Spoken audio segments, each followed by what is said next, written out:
hang on to your seat, baby, cause this one's a screamer.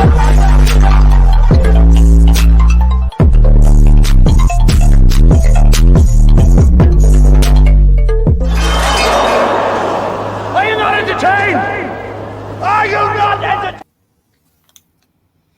I can't believe y'all making me do this. What is going on, Entertain? So time comes to y'all with another video. We talking the Auntea podcast on Zeus Network. What was that? It was nothing but a whole bunch of hot punani, bunk, alcohol, baccarat, and Chanel perfume up in that room. Like, Zeus, y'all got to do a little better. I'm sorry. It was giving a little not as TV. And y'all know I be getting on not as TV. I just felt like it was not the best produced in regards to the questioning and how the line of questioning was going. It was kind of a little bit all over the place. Like, I feel like the only thing that kept the interview at a steady pace was Tia Kemp's tongue. If it wasn't for her tongue, we wouldn't know the pacing of the interview. First of all, Tokyo reads the girls the moment they start, basically tell them that the only reason why they there is because Tia be talking about Rick Ross and the mama be talking about Blueface and the daughter and Krishan's son, okay? But Tokyo, you there because you be popping your puss on live for $1,000 and you be embarrassed in China and cussing out Nicki Minaj when she don't send you a few coins. So you just in the same basket as them. You get what I'm saying? Like, what makes you different? What Justin said, what makes you think that's appealing? Like, what makes you think that you're just so rare out of the bunch? Because you're not. You're not. Okay? So, as Tokyo sort of reading them, they started trying to rein her in, and then they bring out the game. Now, y'all know,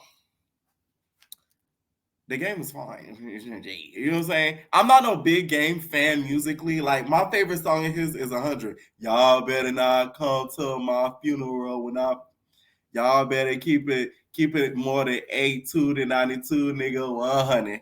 You giving me high. You giving me high.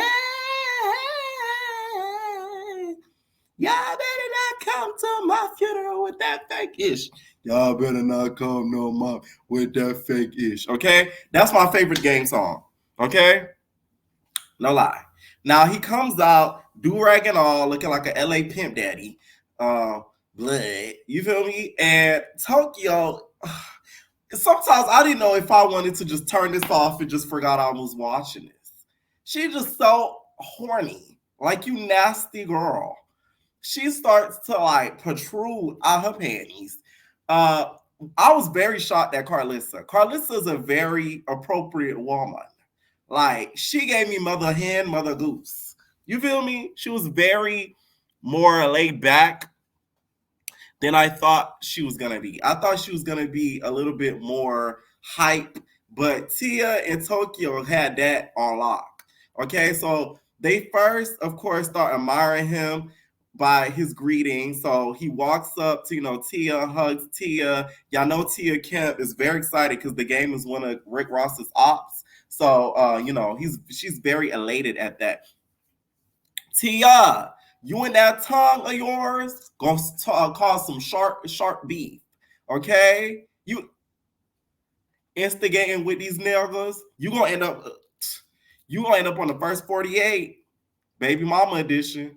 Think it's a game, playing with the game. Like, believe it or not, I know a lot about the game. Might not be musically, but socially, because I used to be a big watcher of his show when he was trying to decide for 2 seasons straight if he was going to marry his baby moms. And when he had that dating show, when now he's getting sued by Priscilla for apparently, allegedly, grabbing him by the puss. Okay? Y'all remember when the baby mom used to be like, JC on, I'm not playing with you, JC on. You keep playing with my feelings, JC on. Do you want to make this a family, JC on? That's how we all know the game's real name is because of the BM. Okay? She put it out there on the Front Street. That was one of my favorite VH1 shows when you know, it was when VH1 was in its best era before Love and Hip Hop became repetitious and ish. So I will say that the game had a part of the reality TV on lock, believe it or not. This show was called Marrying the Game, where we saw the game try to decide if you want to marry. And then also when he had his BM, when he had his show where he was trying to find, you know, the next girl of his dreams. Knowing damn well Tiffany was the only girl, okay? She was a teacher, she was wholesome, and she was trying to keep him out them South Central streets. Shout out to Tiffany, by the way. Shout out to her. So Tia automatically leans into the beef. And you know, she's trying to get the game to basically trash talk Rick Ross and say, oh, what he gotta do to get them to makeup, and how he's a big back burly girl, you know, big back bear. All types of disses towards Rick Ross. Now the game says that Rick Ross can't F with him lyrically or in the streets. I don't know about in the streets because that's not my playground, but lyrically, I think Rick Ross will give you some stiff competition. Okay? Some big back competition, actually. I think that when it comes to the game's music, don't get me wrong, lyrically, he's, you know, done some things that I like, but in regards to Rick Ross, he's had some hits and some bangers. Let me see. Like, come on now.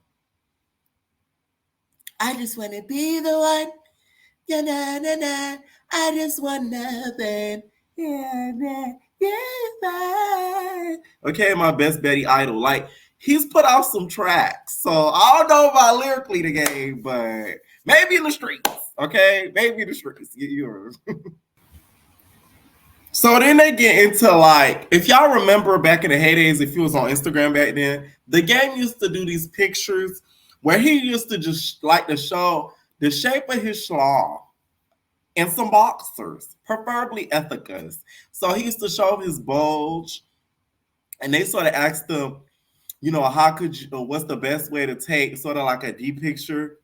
And he's like, you know, sometimes you wake up in the morning with like that like morning wood, and it's real hard. So this is one of the captions, and this is a throwback. Now we're not going to show the picture due to YouTube guidelines, but we're going to show the caption of one of these pictures. The girls that I know.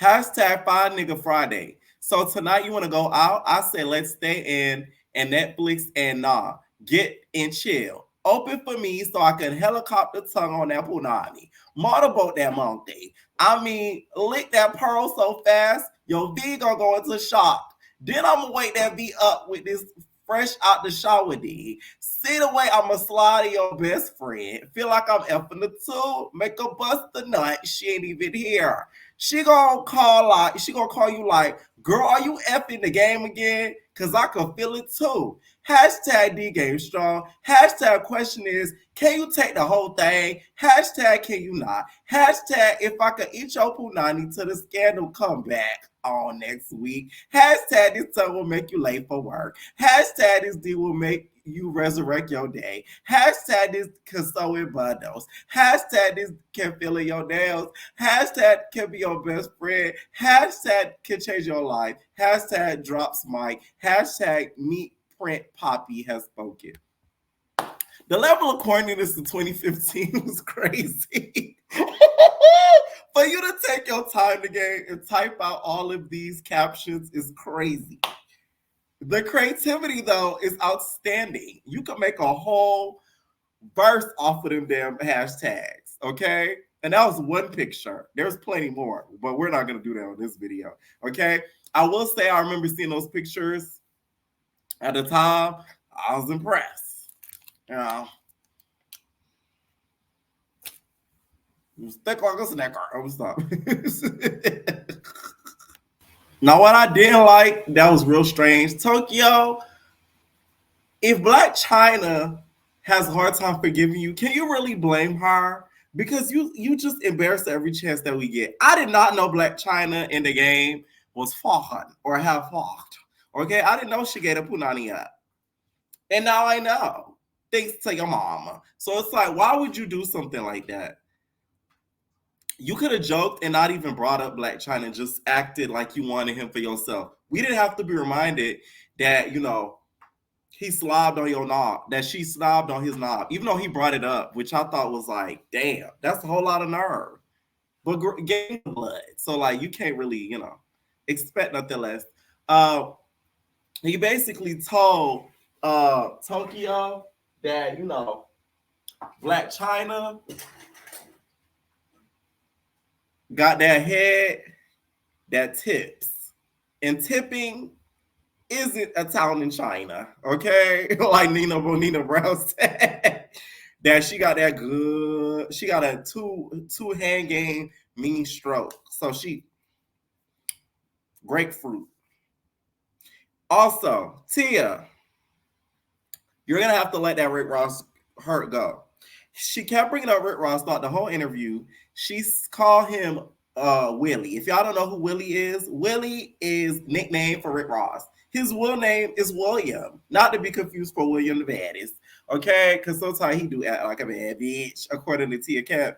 He kept bringing him up, and it's sort of like, now that you've got the fame off of him, get that name out your mouth. Okay, we need to know who the hell Tia is besides. Okay, because we know you got clean teeth and a wagging tongue, but we could say the same thing about a dog. You get what I'm saying? So it's like, we need to know who Tia Kemp herself is besides being mad the fact that Rick Ross is a piece of shit. Because we all could kind of see that situation in regards to your son, which I get the energy that you had because that is your son, but publicly we don't have to hear that from you every 2 seconds. All right? Now the interview starts to proceed along, and to be honest, Tokyo was doing a little bit too much. It was funny at times, but at times it was kind of like, it seemed forced and it seemed extra. Like she was like pushing herself on him. And it's like, if you want to suck him that bad, there's plenty of room and time backstage for you to do what you got to do. He briefly talks about Drake and Kendrick and how he defended Drake, and he feels as if, you know, Drake is, I guess, up to his caliber. And, you know, Tia was like, she didn't like the fact that it was a whole bunch of niggas hopping on Drake. It be this Drake sympathy for me. The fact that I seen that him and Lil Wayne was in the same room and he didn't speak to your maker, nigga, fuck you. I don't like Drake. I'm sorry. Because it's like, how dare you? This nigga birthed who you are as the artist, pushed you along, and you didn't even have the nerve to tell the man, hello. What happened to manners? Hello. How are you doing? Like Sheree said, like, the heck? No. He also briefly talked about Diddy. Now, they brought up the Diddy video, and he very quickly said he don't believe in, you know, what he saw. He don't agree with it. Let somebody put their hands on his daughter, he gonna go ape-ish. The game is a big nigga. And mind you, but the way he talked, but that nigga's a big nigga. So imagine a big-ass nigga like that coming for you. You in trouble. So I doubt nobody's going to try to put their hands on him, on the daughter, because they know a whole bunch of bullets going to come behind that, to be honest. Plus, I don't think he's going to let her date and be free like that, to be honest. I don't like the fact that people on the internet try to make his relationship with her sexualized, because it's like, to me, it's kind of dirty for people to think like that. Just because a father's very close to their daughter don't mean y'all got to think in that way. Now, if he wasn't there, y'all would have been reading him down. So it's like he can't win for losing. Anyways, we talk about Priscilla. No shade. I got to bring this video back. She did an interview. If y'all don't know, Priscilla is the woman that is suing the game for millions of dollars for apparently grabbing about a list. She talks about it here briefly. I'm doing this for them. I'm doing this for them, because nobody ever has to sit back and take it from a man just because he has money. This man said, I'll choke the shit out you. And I said, then what? He said, I'll pay you. And this is on camera. Oh, are you reaching for the film? I'm reaching for my DMs. Oh shit. Yo. Is this an apology? Oh, get this on camera. Is that an apology? This is 50.com. Get this on. Hold on. Let's bring this right here, Priscilla. You got the focus, nigga? Exclusive. Focus that shit properly, yo. Are we focused, nigga? All right then, we swing. And this came way after the show was filmed. Way after the show was filmed. Now, Priscilla. And that's not the only one. Game did an interview on the Breakfast Club where they spoke about his lawsuits, and he said, "I swear to God, nobody has a clue the things that I've been through because of this incident." Men, disclosure. Excuse me. What do you got? Listen. Thank you, Priscilla, for your honesty.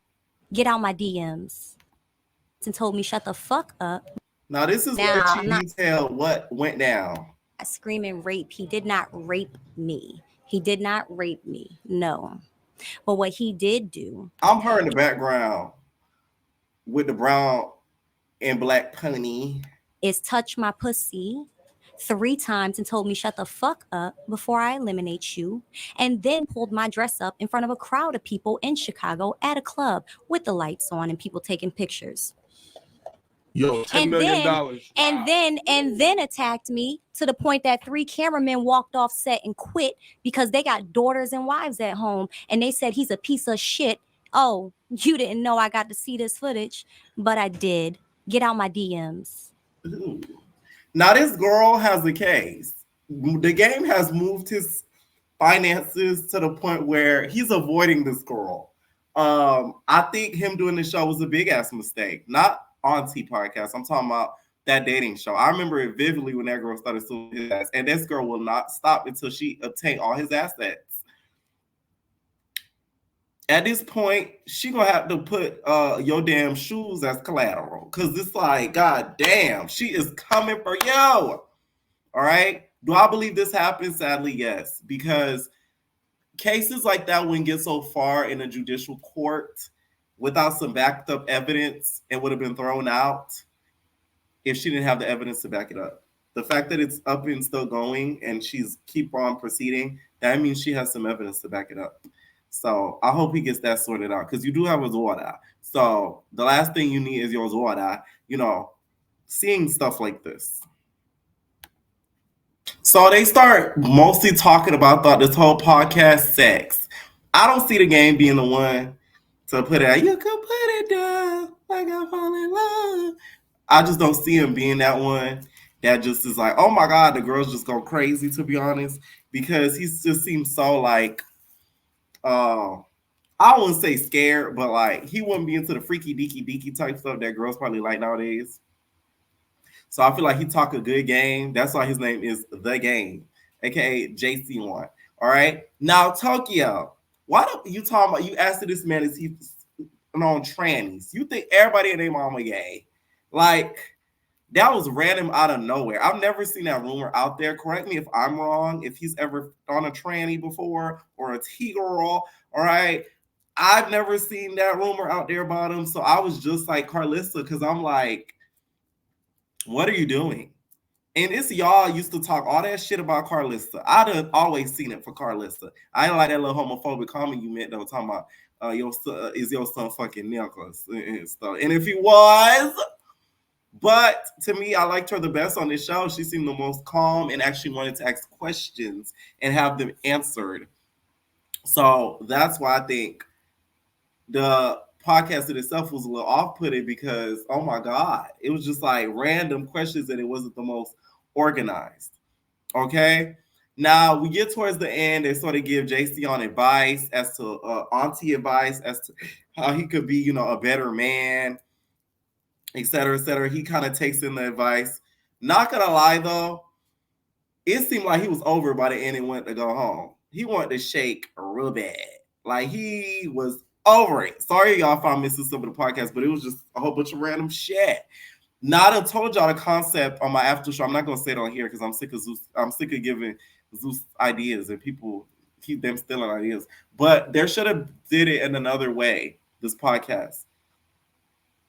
Okay, there was a show that's canceled recently. That's an internet-based show that involved Claudia Jordan and like Armand. It should have been similar to that. That's all I'm gonna say. So the fact that they did it this way, to me, it lacked a lot of organization. Was it funny? Was it a key? Yes. But do I see this shit getting old real quick? Hell yes. Let me know what y'all think down below about this interview. Did anything shock y'all that y'all heard in this interview? It's them questioning the celebrities that he slept with, and they said Gloria, and he said Gloria's celebrity. That poor Gloria, bitch, you got a unnecessary slide shot bully, bitch. He basically said you're not a celebrity. Okay, leave your comments down below, and wherever you. No personal thing.